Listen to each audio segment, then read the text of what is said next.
Hello সুপ্রিয় খামারি ভাই ও বন্ধুরা, আমরা আজকে অনুষ্কা ফিশবিডি চ্যানেল থেকে প্রীতি ও শুভেচ্ছা জানিয়ে আজকে কিছু অরিজিনাল ভিয়েতনামি ইঞ্জেকশন ব্রিডিংয়ের মাধ্যমে যে পোনা ফুটানো হয়, আজকে কিছু এই সম্বন্ধে কথাবার্তা তুলে ধরবো। বাট কীভাবে খাবার দিতে হয় অরিজিনাল ভিয়েতনামি শোল মাছের পোনাকে, সম্পূর্ণ আশা করি ভিডিওটি আপনারা না কেটে দেখবেন।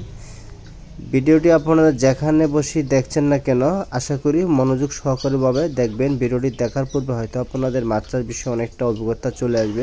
একমাত্র আপনাদের প্রত্যাশায়, একমাত্র মৎস্যচাষী ভাইদের উদ্দেশ্যে আমি এই চ্যানেল খোলা। আপনাদেরকে পরামর্শ দিতে পারলে নিজেকে উপকৃত ধন্য মনে করবো। সো ভিউয়ার্স, এই দেখছেন যে লক্ষ্য করে দেখুন অরিজিনাল ভিয়েতনামি শোল মাছের পোনা কীভাবে ফিট খাচ্ছে।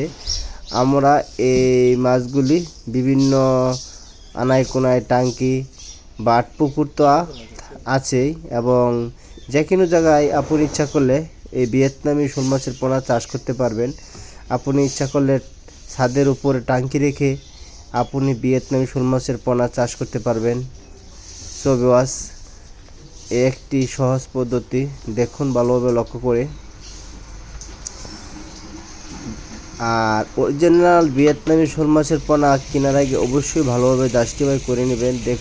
দেখুন কীভাবে খাবার খাচ্ছে, ফিট খাবার খাচ্ছে, এবং মাছ অবশ্যই কেনার আগে ভালোভাবে জাস্টিফাই করে নেবেন মাছটা কি না ইঞ্জেকশন ব্রিডিংয়ের পোনা কিনা, এটা অবশ্যই আপনার জানার প্রয়োজন।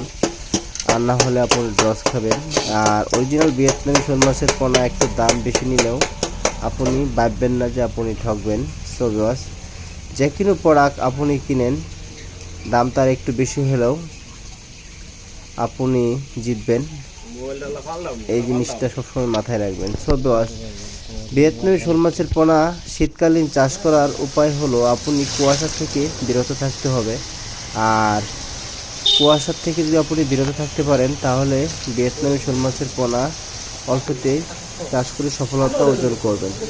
তাহলে সব ব্যবস্থা আজ এ পর্যন্ত জানিয়ে বিদায় নিচ্ছি। আশা করি আপনাদের কাছে যদি ভিডিওটি আপনাদের বিন্দু পরিমাণ ভালো লেগে থাকে তা অবশ্যই আমাদের চ্যানেলটিকে সাবস্ক্রাইব করে আমাদের সাথে থাকুন। ধন্যবাদ।